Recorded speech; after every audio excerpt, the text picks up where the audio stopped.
ஆழமான தேடலுக்கு உங்களை வரவேற்கிறோம். இன்னைக்கு நாம கேட்டுக்கிட்டு இருக்கிற உங்க ஒவ்வொருத்தரோட அன்றாட வாழ்க்கையோட ரொம்ப நெருக்கமா சம்பந்தப்பட்ட ஒரு விஷயத்த பத்தி தான் பேச போறோம். ஆமா, கண்டிப்பா. அதாவது, ஒரு விஷயத்த நீங்க எப்படி புரிஞ்சுக்கிறீங்க, எப்படி முடிவெடுக்கிறீங்க, மத்தவங்க கிட்ட எப்படி உங்களை வெளிப்படுத்துறீங்க, இது எல்லாத்தையும் தீர்மானிக்கிற ஒரு முக்கியமான விஷயத்த பத்தி தான் இன்னைக்கு அலச போறோம். கரெக்ட். ஜோதிட சாஸ்திரத்துல புதன் அப்படின்னு சொல்லப்படுற கிரகத்தை பத்தின பல்வேறு ஆதாரங்கள், குறிப்புகள் இதையெல்லாம் ஒன்னா சேர்த்து அது உங்க வாழ்க்கையில, குறிப்பா உங்க தொழில் மற்றும் கல்வியில எந்த அளவுக்கு ஆதிக்கம் செலுத்துது அப்படிங்கறத தான் நாம இன்னைக்கு டீகோட் செய்ய போறோம். ரொம்ப சுவாரஸ்யமான தலைப்பு இது. பொதுவா நம்ம மக்கள் கிட்ட ஒரு பழமொழி ரொம்ப பிரபலம். பொன் கிடைத்தாலும் புதன் கிடைக்காது அப்படின்னு சொல்லுவாங்க. ஆமா, நிறைய கேள்விப்பட்டிருக்கேன். இத நிறைய பேர் புதன்கிழமை கிடைக்காது அப்படின்னு தப்பா புரிஞ்சுக்கிறாங்க. ஓ, அது கிழமைய குறிக்கலையா? கிடையாது. ஜோதிட ரீதியா இதோட உண்மையான அர்த்தம் என்னன்னா, உங்ககிட்ட எவ்வளவுதான் தங்கம், வைரம், பணம், சொத்து இதெல்லாம் இருந்தாலும் அதை அனுபவிக்கிறதுக்கு ஒரு தெளிவான புத்தி வேணும் இல்லையா? கண்டிப்பா வேணும். அந்த புத்தி தெளிவை கொடுக்கக்கூடிய கிரகம் தான் புதன். அதாவது, கையில கோடி கணக்குல பணம் இருந்தாலும் அதை வச்சு நிம்மதியா வாழ தெரியாதவங்கள நம்ம பாத்திருப்போம். நிறைய பேரை பார்த்திருக்கோம். அப்போ அந்த வாழ தெரியற வித்தை புதன் கிட்ட தான் இருக்குன்னு சொல்றீங்க. 100க்கு 100 உண்மை. அதனாலதான் ஜோதிடத்துல புதனை புத்திகாரகன் அப்படின்னு சொல்றோம்.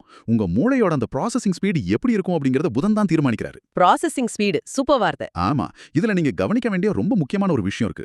புதனுக்குன்னு ஒரு தனிப்பட்ட கேரக்டர் கிடையாது. தனிப்பட்ட கேரக்டர் கிடையாதா?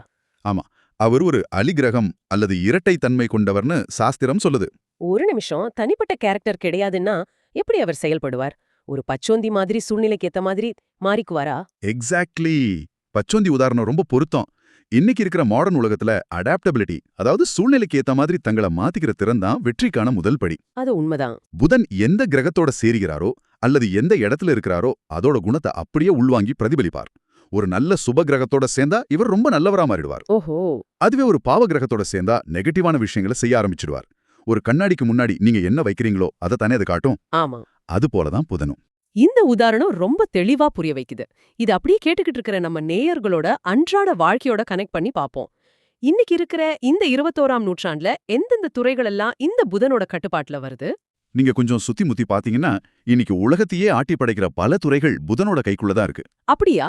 உதாரணத்துக்கு எதை சொல்லலாம்? ஐடி துறை, கம்ப்யூட்டர் கோடிங், சாஃப்ட்வேர் டெவலப்மெண்ட், பத்திரிகை துறை, மீடியா, ஷேர் மார்க்கெட், அப்புறம் கமிஷன் அடிப்படையில வேலை செய்யற ஏஜென்சிஸ், இது எல்லாமே புதனோட ஆதிக்கம் தான். லிஸ்ட் ரொம்ப பெருசா போகுதே. ஆமா, ஏன்னா இது எல்லாத்துக்கும் நினைவாற்றல், கச்சிதமான பிளானிங், வியாபார நுணுக்கம் இதெல்லாம் ரொம்ப அவசியம். அப்போ கம்ப்யூட்டர், கம்யூனிகேஷன் எல்லாமே புதன் தான். கண்டிப்பா. உடல் அமைப்புல புதன் எந்தெந்த பாகங்களை கண்ட்ரோல் பண்றார்? உடல் அமைப்புல ரொம்ப சென்சிட்டிவான நரம்பு மண்டலம் மற்றும் தோலுக்கு புதன் தான் அதிபதி. மூளையில இருந்து கட்டளைகளை உடம்பு முழுக்க கொண்டு போறது நரம்புகள் தானே. கரெக்ட். நரம்புகள் தான் கம்யூனிகேஷன் சேனல். அதே மாதிரி உறவுகள்னு வரும்போது மாமான் காரகன் அப்படின்னு புதனை சொல்லுவாங்க. உங்க தாய் மாமான் உறவுக்கு புதன் தான் பொறுப்பு. ஓகே, இப்போ எனக்கு ஒரு பெரிய பிக்சர் கிடைச்சிருச்சு. நம்ம சிந்தனை, தகவல் தொடர்பு, நரம்பு மண்டலம் எல்லாமே புதன் கையில தான் இருக்கு. எக்ஸாக்ட்லி. இப்போ மெயின் பிக்சருக்கு வருவோம். ஒவ்வொருத்தர் ஜாதகத்திலையும் 12 இடங்கள் அல்லது பாவகங்கள் இருக்குன்னு சொல்வாங்க. அதுர புதன் ஒவ்வொரு இடத்திலும் இருக்கும்போது என்னென்ன விளைவுகளை ஏற்படுத்துவார்னு பார்க்கலாமா? தாராளமா பார்க்கலாம். முதல்ல 2, 3, 4 மற்றும் 5ஆம் இடங்களை எடுத்துப்போம். 2ஆம் இடம் அப்படிங்கிறது தன, குடும்ப, வாக்குஸ்தானம் அப்படின்னு ஆதாரங்கள் சொல்லுது. இங்க புதன் இருந்தா கேட்டுக்கிட்டு இருக்கிறவங்களோட பேச்சாற்றல் எப்படி இருக்கும்? நீங்க ஒரு கூக்கத்துல இருக்கும்போது யாராவது ஒருத்தர் பேச ஆரம்பிச்சா எல்லாரும் அப்படியே வாயடைச்சு போய் கேட்பாங்க. கவனிச்சிருக்கீங்களா? ஆமா, சில பேருக்கு அந்த மேக்னெட்டிக் வாய்ஸ் இருக்கும். வாய்ஸ் மட்டும் இல்ல, அவங்க கிட்ட அந்த நகைச்சுவை உணர்வு, சமயோசித புத்தி, எந்த இடத்துல எந்த வார்த்தையை போட்டா காரியம் சாதிக்கலாம் அப்படிங்கிற வித்தை இயல்பாகவே இருக்கும். ஓ, அதுதான் மேட்டரா? ஆமா, அது 2ஆம் இடத்துல புதன் இருக்கிறவங்களோட தனிச்சிறப்பு. தங்களோட பேச்ச மூலதனமா வச்சு இவங்க வாழ்க்கையில ஜெயிச்சிடுவாங்க. சேல்ஸ், மார்க்கெட்டிங், வக்கீல் தொழிலே உங்க குடிகட்டி பிறப்பாங்க. பேச்சாலேயே ஊரே விலைக்கு வாங்குற ஆளுங்க இவங்க தானு சொல்லுங்க. சரி, அடுத்து 3ஆம் இடம். இது முயற்சி ஸ்தானம். இங்க புதன் இருக்கும்போது ஒருத்தரோட உழைப்பு எப்படி இருக்கும்? அவங்க ரொம்ப ஹார்ட் ஒர்க் பண்ணுவாங்களா? இல்ல, அவங்க ஸ்மார்ட் ஒர்க் பண்ணுவாங்க. ஸ்மார்ட் ஒர்க்னா? அதுதான் 3ல புதன் இருக்கிறவங்களோட ஸ்பெஷாலிட்டி.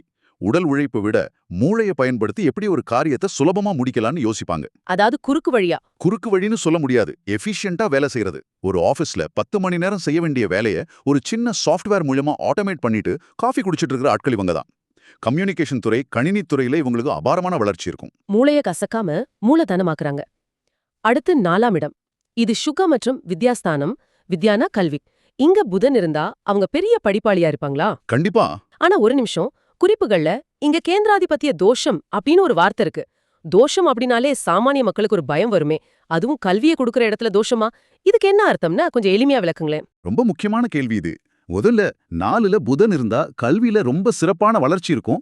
புது புது விஷயங்களை கத்துக்கிற ஆர்வம் அவங்களுக்கு இயற்கையாவே இருக்கும். அதுல எந்த சந்தேகமும் இல்ல. சரி, அப்புறம் என்ன தோஷம்? ஆனா நீங்க கேட்ட அந்த கேந்திராதிபத்திய தோஷம் அப்படிங்கிறது ஒரு சின்ன எச்சரிக்கை.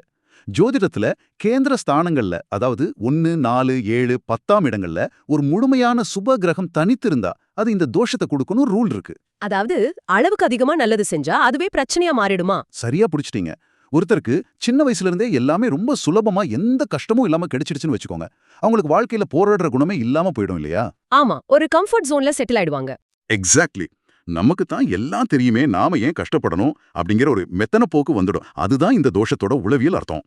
ஆனாலும் கல்வியை வச்சு வாழ்க்கையில பெரிய நிலைக்கு போற ஆற்றல புதன் கண்டிப்பா கொடுப்பார். ஓஹோ, கம்ஃபர்ட் ஜோன் தான் அந்த தோஷம்.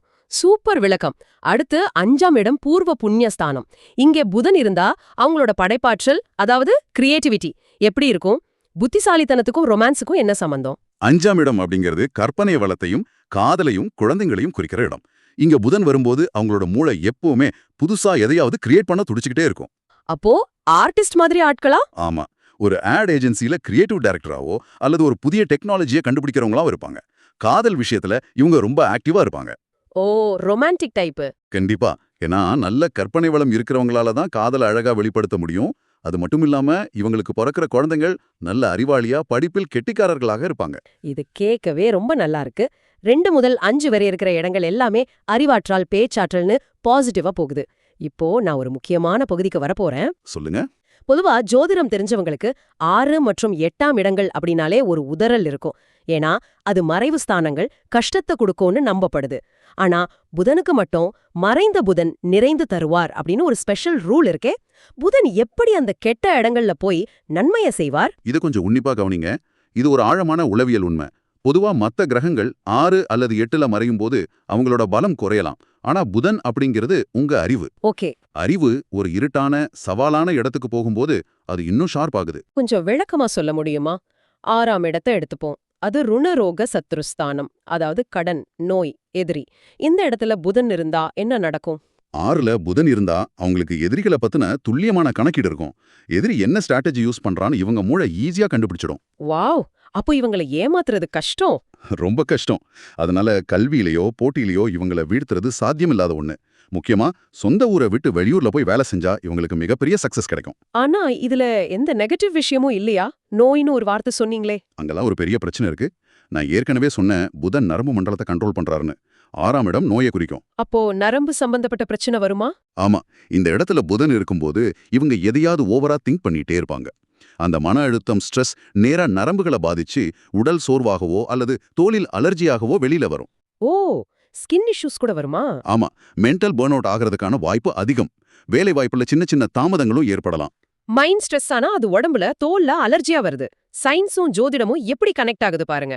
சரி, அடுத்த 8ஆம் இடம் அஷ்டமஸ்தானம்.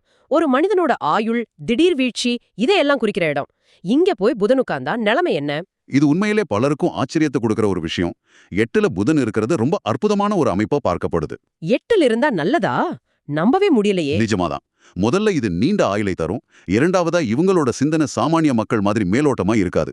ஒரு விஷயத்தோட ஆணிவேர் வரைக்கும் போய் ஆராய்ச்சி பண்ணுவாங்க. ரிசர்ச் பண்றதுக்கு ரொம்ப யூஸ்ஃபுல்லா இருக்குமோ? ஆமா, ரிசர்ச் பண்றதுக்கு இவங்க மூளை ரொம்ப சப்போர்ட் பண்ணும். அப்படின்னா இவங்க மத்தவங்களை ஈஸியா எடை போட்டுடுவாங்களா? ஒரு ஹியூமன் லை டிடெக்டர் மாதிரி? சரியா சொன்னீங்க. ஒருத்தர் பேசும்போதே அவர் உண்மை சொல்றாரா பொய் சொல்றாரான்னு இவங்க உள்மனசு கரெக்டா கண்டுபிடிச்சிடும். ஜோதிடம், சைக்காலஜி மாதிரியான மறைமுக கலைகள்ல இவங்களுக்கு அபார ஞானம் வரும். ரொம்ப பவர்ஃபுல்லான பிளேஸ்மெண்ட் இது. அது மட்டும் இல்லாம 8ல இருக்கிற புதன் நேரா 2ஆம் இடமான குடும்பஸ்தானத்தை பார்ப்பார். அதனால இவங்களுக்கு குடும்ப வாழ்க்கையும் ரொம்ப சிறப்பாவே அமையும். அப்பாடா, 8ஆம் இடம்னா பயப்பட தேவையில்ல. குறைஞ்சது புதனாவது காப்பாத்துவார்னு சொல்றீங்க. சரி, அடுத்த செட் ஆஃப் இடங்களுக்கு போவோம். 7, 9 மற்றும் 10ஆம் இடங்கள். இது சமூகத்தோட, உலகத்தோட நம்மளோட உறவை குறிக்கிற இடங்கள்ல. கரெக்ட். முதல்ல 7ஆம் இடம். இது வாழ்க்கை துணைய குறிக்கிற இடம். இங்க புதன் இருந்தா பார்ட்னர் எப்படி அமைவாங்க? 7ல புதன் அமைஞ்சா கேட்டுக்கிட்டு இருக்கிற உங்களுக்கு, ரொம்ப புத்திசாலியான உங்களுக்கு ஈக்குவலா உட்கார்ந்து விவாதிக்கக்கூடிய ஒரு வாழ்க்கை துணை அமைவார். சும்மா தலையாட்டுற பார்ட்னர் கிடையாது. கிடையவே கிடையாது. சும்மா நீங்க சொல்றதுக்கெல்லாம் தலையாட்டாம உங்களோட அறிவுக்கு சவால் விடுற மாதிரி ஒரு பார்ட்னர் கிடைப்பாங்க. அதனாலேயே அவங்க மூலமா உங்களுக்கு நல்ல லாபமும் ஆதரவும் கிடைக்கும். சூப்பர். வேற என்ன பலன் இதுல? மேலும் நீங்க ஒரு நல்ல பேச்சாளராகவும் ஆன்மீகம், சாஸ்திரம் சார்ந்த விஷயங்களை ஈஸியா புரிஞ்சுக்கிறவங்களாகவும் இருப்பீங்க. அறிவாளியான பார்ட்னர் கிடைக்கிறது ஒரு வரம். அடுத்து 9ஆம் இடம் பாக்யஸ்தானம். தன்னைக்கும் இந்த இடத்துக்கும் உள்ள சம்பந்தம் என்ன? 9ஆம் இடத்துல புதன் இருக்கும்போது இயற்கையாவே உங்களுக்கு வலிமையான அறிவாற்றல் கிடைச்சிடும். உங்க தந்தை மேல நீங்க அதீத பாசமும் மரியாதையும் வச்சிருப்பீங்க. அப்போ அப்பாதான் உங்களுக்கு ரோல் மாடலா? உங்க தந்தை உங்களுக்கு ஒரு வழிகாட்டியா செயல்படுவார். அவர் வழியிலிருந்து உங்களுக்கு நல்ல அறிவுரைகளும் பூர்வீக பாக்கியங்களும் கிடைக்கிற அமைப்பா இது இருக்கு. ஒரு மென்டார் மாதிரி அப்பா அமைவது பெரிய விஷயம். அடுத்த 10ஆம் இடம் கர்மஸ்தானம். தொழில், அந்தஸ்து, பவர் இதை குறிக்கிற இடம். இங்க புதன் இருக்கிறவங்க ஆபீஸ்ல எப்படி செயல்படுவாங்க? இவங்க ரொம்ப பிராக்டிகலான ஆட்கள். வாழ்க்கையில சுகபோகங்களை அனுபவிக்கணும், லக்ஸூரியஸா வாழணுங்கிற ஆசை இவங்களுக்கு ரொம்ப அதிகமா இருக்கும். சம்பாதிக்கிறத செலவு பண்ணணும்னு நினைப்பாங்க. ஆமா, நம்ம உழைக்கிறோம், அதுக்கான பலனை நம்ம அனுபவிக்கிறோம் அப்படிங்கிற மைண்ட் செட். அதே நேரம் இவங்க கொஞ்சம் எமோஷனலான ஆட்களும் கூட. எமோஷனல்னா சென்சிட்டிவா இருப்பாங்களா? ஆமா, எது நடந்தாலும் தங்களோட செல்ஃப் ரெஸ்பெக்ட மட்டும் விட்டு கொடுக்கவே மாட்டாங்க. வேலை இடத்துல ஒரு பெரிய நெருக்கடி வந்தாலும் சத்தம் போடாம தங்களோட மூளையை யூஸ் பண்ணி அந்த பிரச்சனையை சால்வ் பண்ணிட்டு வெளியில வந்துடுவாங்க. செல்ஃப் ரெஸ்பெக்ட் தான் முக்கியம். அதுக்கு மூளைய ஆயுதமா யூஸ் பண்ணுவாங்க. அருமை. இப்போ நாம விவாதத்தோட கடைசி பகுதிக்கு வந்துட்டோம். லாபம் மற்றும் விரயத்தை குறிக்கிற 11 மற்றும் 12ஆம் இடங்கள். 11ஆம் இடம்னா லாபஸ்தானம். இங்க புதன் என்ன செய்வார்? 11ல புதன் இருக்கிறது ஒரு மிகப்பெரிய வரப்பிரசாதம். இன்னைக்கு உலகத்துல பணத்தை சம்பாதிக்கிறத விட அதை எப்படி மேனேஜ் பண்றதுன்னு தெரியாம நிறைய பேர் கஷ்டப்படுறாங்க. ரொம்ப கரெக்டா சொன்னீங்க. சம்பாதிக்கிறத விட சேமிக்கிறது கஷ்டம். ஆனா 11ல புதன் இருக்கிறவங்களுக்கு ஃபினான்சியல் இன்டெலிஜென்ஸ் இயற்கையாவே ரொம்ப அதிகமா இருக்கும். எந்த இடத்துல முதலீடு செஞ்சா லாபம் வரும், பணத்தை எப்படி சேமிக்கணும்னு இவங்களுக்கு நல்லா தெரியும். ஓ, இன்வெஸ்ட்மெண்ட் குரு மாதிரி. ஆமா, இவங்க ஒரே விஷயத்துல முடங்கி கிடக்க மாட்டாங்க. கம்ப்யூட்டர், விவசாயம், கலை, இலக்கியம்னு பல துறைகள்ல இவங்களுக்கு நாலேஜ் இருக்கும். ஒரு கம்பெனியோட CFO மாதிரி பணத்தை இவங்ககிட்ட தைரியமா ஒப்படைக்கலாம். வாரன் பஃபெட் மாதிரி ஆட்கள்னு சொல்லுங்க. சரி, கடைசியா 12ஆம் இடம். இது விரயஸ்தானம். அதாவது இழப்பு, செலவு, தனிமை இத குறிக்கிற இடம். ஒரு கிரகத்துக்கு இது நல்ல இடம் இல்லேன்னு சொல்லுவாங்களே. ஆதாரங்கள்ல புதன் இங்க திக்பலத்தை நோக்கி பயணிக்கிறார் அப்படின்னு ஒரு குறிப்பு இருக்கு. அப்படின்னா என்ன? திக்பலம் அப்படின்னா ஒரு குறிப்பிட்ட திசையில ஒரு கிரகத்துக்கு கிடைக்கிற எக்ஸ்ட்ரா பவர் அப்படின்னு எளிமையா புரிஞ்சுக்கலாம். லக்னத்தை பொறுத்து புதன் 12ல இருக்கும்போது அவர் தன்னோட வலிமையை முழுசா இழக்கிறதில்ல. ஓ, விரயஸ்தானம்னாலும் வலிமை குறையாதா? குறையாது. விரயஸ்தானம் அப்படிங்கிறது செலவை மட்டும் குறிக்காது. வெளிநாட்டு பயணங்கள், பிறருக்கு உதவி செய்யற தொண்டுள்ளம் இதையும் குறிக்கும். இவங்க டிராவல் பண்றதுல ரொம்ப ஆர்வம் காட்டுவாங்க. அது மூலியமா லாபமும் அடைவாங்க. மத்தவங்க கஷ்டப்படுறத பார்த்தா உடனே இறக்கப்பட்டு உதவி செய்வாங்க. இது கேட்க நல்லா இருக்கு. ஆனா 12ஆம் இடம்னா ஏதாவது ஒரு மைனஸ் இருக்குமே. ஒரு படம் பார்க்க உட்காந்து எந்த படம் பார்க்கறதுன்னு 1 மணி நேரம் யோசிச்சு தூங்கிடுவேன். இந்த மாதிரி முடிவெடுக்க முடியாத குழப்பம்லாம் இந்த 12ல புதன் இருந்தா வருமா? ரொம்ப கரெக்டான உதாரணம். 12ல புதன் இருந்தா மன உறுதி கொஞ்சம் கம்மியா இருக்கும். அடிக்கடி தாங்கள் எடுத்த முடிவை மாத்திக்கிட்டே இருப்பாங்க. அப்புறம் வேற என்ன பிரச்சனைகள் வரும்? சில நேரங்கள்ல பயங்கரமான சோம்பேறித்தனம் வந்துடும். அது மட்டும் இல்லாம இவங்களுக்கு இரக்க குணம் அதிகம்னு சொன்னேன் இல்லையா? ஆமா, சொன்னீங்க. அதனால நண்பர்களை முழுமையா நம்பி பணத்தை கடனா கொடுத்து ஏமாந்து போறதுக்கான வாய்ப்பு ரொம்ப அதிகம். உடல் ரீதியா நரம்பு பிரச்சனை, அடிக்கடி தலைவலி வரலாம். இதெல்லாம் சமாளிக்க ஏதாவது வழி இருக்கா? ஆனா இவங்க தங்களோட சொந்த ஊரை விட்டு வெளியூருக்கோ வெளிநாட்டுக்கோ போயிட்டா மிகப்பெரிய அளவுல புகழும் வெற்றியும் அடைவாங்க. சோ, சொந்த ஊரை விட்டு வெளியே போனா பல பிரச்சனைகள் சால்வ் ஆயிடும்னு சொல்றீங்க. ரொம்ப ஆழமான தெளிவான விளக்கம். இப்போ கேட்டுக்கிட்டு இருக்கிறவங்களுக்காக இன்னைக்கு நாம பேசினத சுருக்கமா சொல்லணும்னா, புதன் அப்படிங்கிறது வானத்துல சுத்துற வெறும் ஒரு கல் கிடையாது. உங்க ஜாதகத்துல அவர் எந்த இடத்துல இருக்காரோ அதுதான் உங்களோட மூளை செயல்படுற விதம், உங்க தகவல் தொடர்பு திறன், வாழ்க்கையில வர்ற பிரச்சனைகளை நீங்க எப்படி ஹேண்டில் பண்றீங்க அப்படிங்கறதோட வரைபடம். ஒவ்வொரு இடத்துக்கும் ஒரு ஸ்பெஷாலிட்டி இருக்கு. அதை தெரிஞ்சுக்கிட்டு நம்ம பலத்தை நாம சரியா பயன்படுத்திக்கணும். கண்டிப்பா. இதை முடிக்கும் போது கேட்டுக்கிட்டு இருக்கிறவங்க முன்னாடி ஒரு ஆழமான கேள்வி வைக்க விரும்புறேன். ஆரம்பத்துல நாம பேசும்போது புதன் அப்படிங்கிறது ஒரு கண்ணாடி மாதிரி தன்னை சுத்தி இருக்கிற விஷயங்களை அப்படியே பிரதிபலிக்கும்னு சொன்னேன் இல்லையா? ஆமா, அடாப்டபிலிட்டின்னு சொன்னீங்க. அப்போ உங்களோட புத்திசாலித்தனம் அப்படிங்கிறது நீங்க பிறக்கும் போதே தீர்மானிக்கப்பட்ட ஒன்றா, அல்லது ஒவ்வொரு நாளும் நீங்க படிக்கிற புத்தகங்கள், நீங்க பழகுற மனிதர்கள், நீங்க இருக்கிற சூழ்நிலை, இது எல்லாம் சேர்ந்துதான் உங்களோட புத்தியை செதுக்குதா? உங்களை சுத்தி நீங்க எப்படிப்பட்ட சூழலை உருவாக்கி வச்சிருக்கீங்கன்னு இன்னைக்கு கொஞ்சம் யோசிச்சு பாருங்க. ரொம்ப ரொம்ப ஆழமான சிந்தனை இது. உங்களை சுற்றி இருக்கிற மனிதர்களும் சூழலுமே உங்கள் புத்தியின் கண்ணாடியாக இருக்கக்கூடும். நீங்க யார் கூட நேரம் செலவழிக்கிறீங்க அப்படிங்கிறது ரொம்ப முக்கியம். இவ்ளோ நேரம் இந்த ஆழமான தேடல்ல எங்களோட இணைந்து பயணித்ததற்கு மிக்க நன்றி. உங்களோட புதனை சரியா புரிஞ்சுக்கிட்டு வாழ்க்கையில வெற்றி பெற வாழ்த்துக்கள். மீண்டும் ஒரு சுவாரஸ்யமான அலசலில் உங்களை சந்திக்கிறோம். அதுவரை சிந்தித்துக் கொண்டே இருங்கள்.